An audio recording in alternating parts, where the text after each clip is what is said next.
Okay, everyone, we are back with Archean doing Xenon code, and we are now on part 5. So, at least for this, right, we're just going to need an init, and I'm going to be teaching you guys essentially the way I typically do my IO code. Which, the reason why I do this, or it in this method, is I find it to be a lot easier than having to call input, output, yada yada yada. And this way I actually also know what everything is. In this case, we're going to be messing around with lamp, okay? And this is IO code, okay? So we'll just call it lamp IO. It is of type new file, okay? And we'll, like I said, it is just IO code. So, first of all, this is a light, okay? We will get, or do get light on, okay? And this, of course, is going to take an alias, which, of course, is a text, and this will return a number. We're also going to want a set light. Yeah, we'll do get light and set light, okay? So the set won't take anything because clearly it won't return anything because it's a setter, not a getter. A getter would be something you'd want to return from.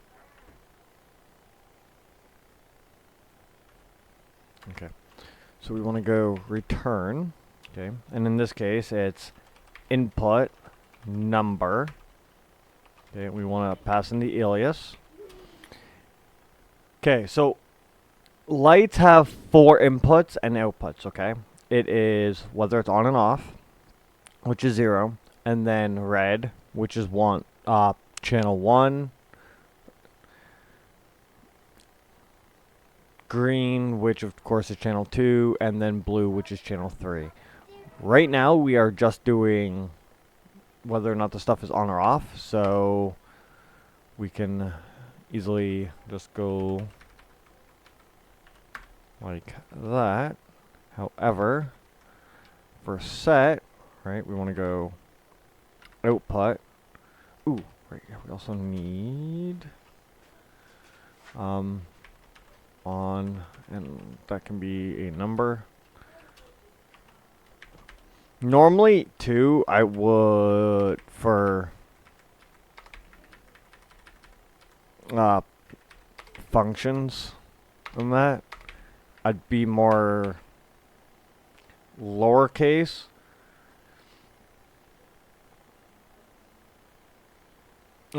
Yeah, for any variables and arguments inside of a local function. Anything that's global, I'll typically start with a capital. If that is the way you guys want to do it, that is completely up to you. This is just the way I do it. Okay. So if we come over here, right, we can go print. And what is the name of this light? We will just call it light.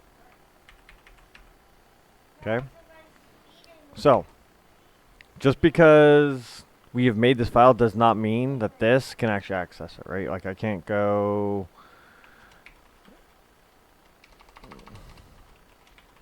get light and pass in light, right?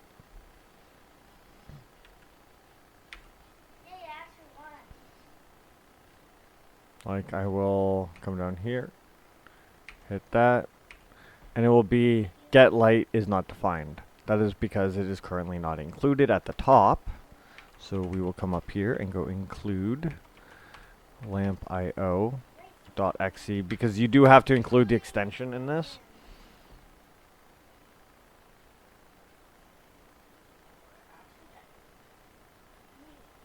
Second word must be valid.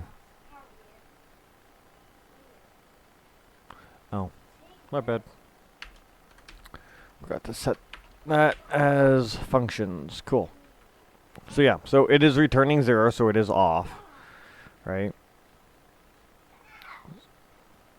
However, let's say I want to set this light to on, right? So now the light's turned on. If I want to turn it off, I can just go like that. Yes, I know you could just set up a toggle switch, and that would probably be way, way easier. However, this way allows you, like, let's say you want one toggle switch and multiple lights. This would allow it to be done very, very easy, as well as do other things for you in a certain room. So it is an option. Because, like, you could have multiple routers in, like, your ceiling and then hooked up, right? So there are things you could do if you so see fit to. Alright. However, this isn't the only thing that we want to do. So what we're going to do to make sure that we know that this is each section, right, we're going to actually space this out.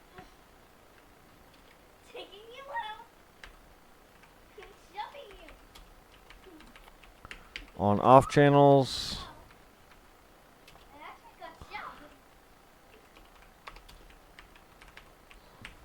red channels.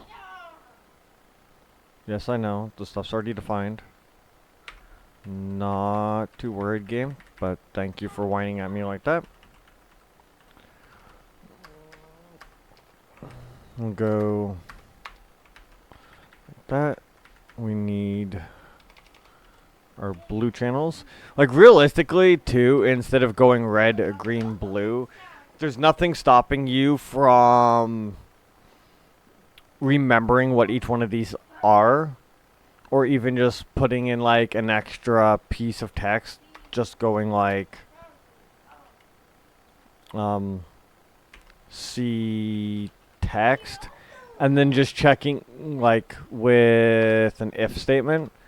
Right? Going like, if C is equal to red, change channel 1. If it's blue, change it to channel 2. It, like, so on and so forth, right? Like, there's nothing stopping you from doing that.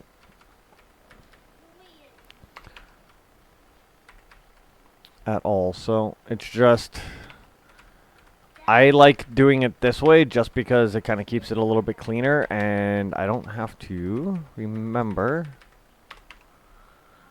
what is what as much. So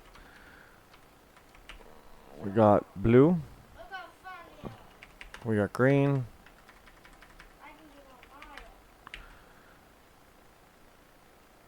and we got red.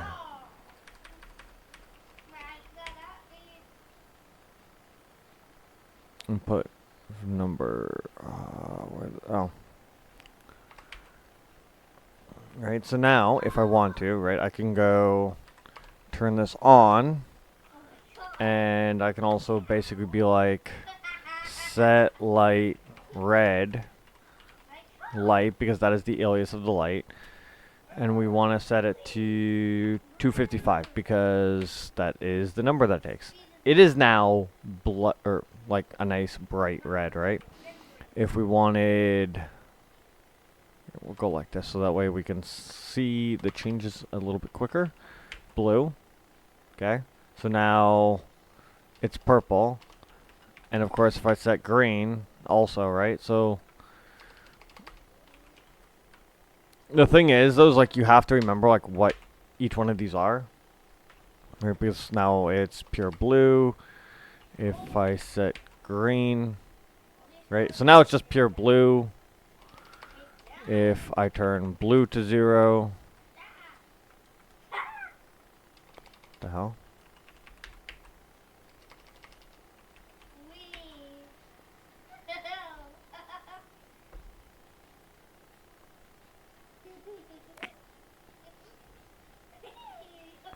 Red, green, blue.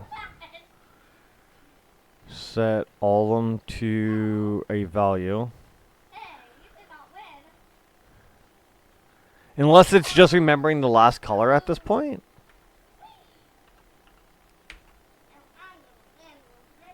Yeah, so if you don't have a color, it seems to just automatically set it. That's actually interesting. As the... See, now we got yellow. And then if I set blue to max as well, we go back to white. So yeah, so this is typically the way I do my code, would be through IOs. There's normally another mid step as well. However, in the case of lamp IO, I wouldn't be doing stuff like that. Because normally I would have, and I'm pretty sure I've mentioned this in previous videos, would have my IO code, right? Which I typically don't call this straight from here. I try to avoid that. And then I would have like a library of like a library script as well, which I include that, which also gives me access to my IO code.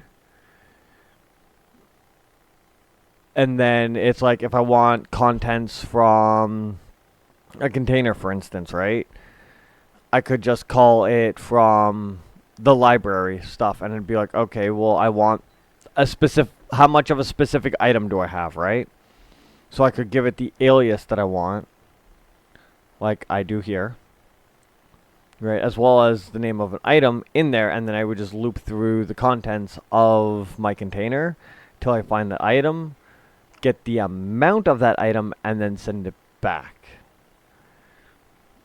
And I would do that in a library script instead of directly in my IO, because like I said, I find it cleaner. You also could, okay, if you want to go this route, you could go const. I don't know if const requires var. I guess we'll find it in a second.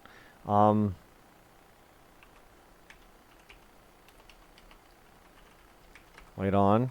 Okay, and we'll set this to 0. Okay, like there's also nothing stopping you guys from kind of going like this as well. Great, so let's say the developer adds some other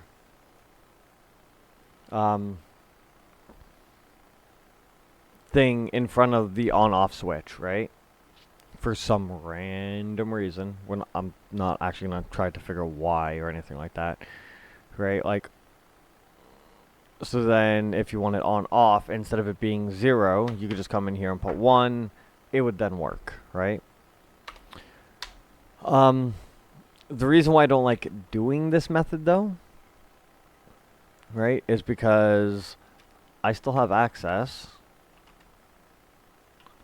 to that call, right? Because every variable you put here as a const for all your channels are also available in your main stuff. So, for instance, if I wanted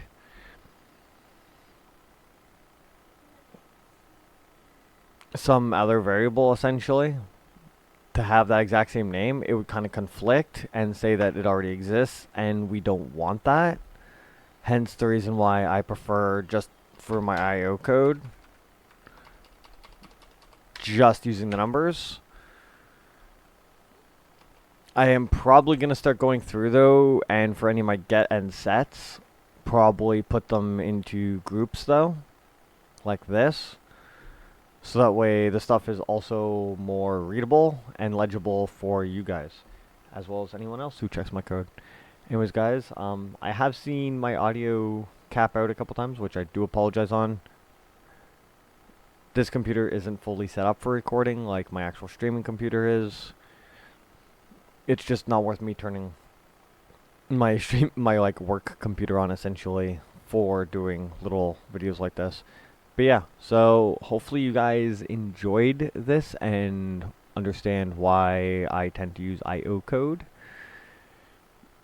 Maybe in the next video or something like that, I can go over a library. We will see. I'll probably just load one up that I already have, though, and show you guys.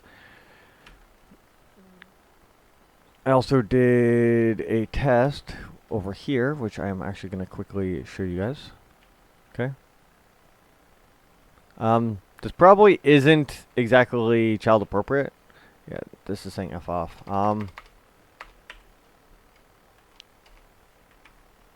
Code me. We'll just go with code me. Okay.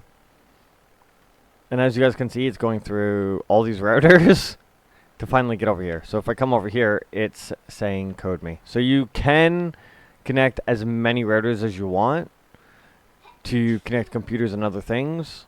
Also, if you look at a router, by the way,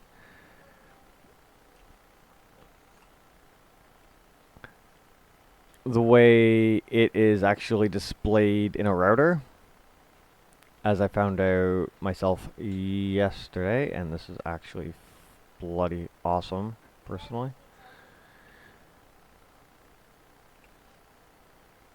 is, as you guys might know, right, it's like, or see, it's showing the two computers, and then it's showing a little bit back, it's showing the two batteries.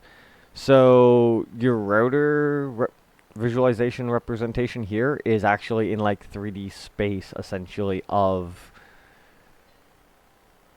the actual world. So if like you have your entire base like all interconnected and that, you would see how your base looks essentially in here, just without the walls and everything else, like your wires and stuff. But yeah, I just figured I would show this as it was brought up to my brought up to me essentially, like how many you could go through, and it does seem like it is unlimited. You just have to make sure that all your routers are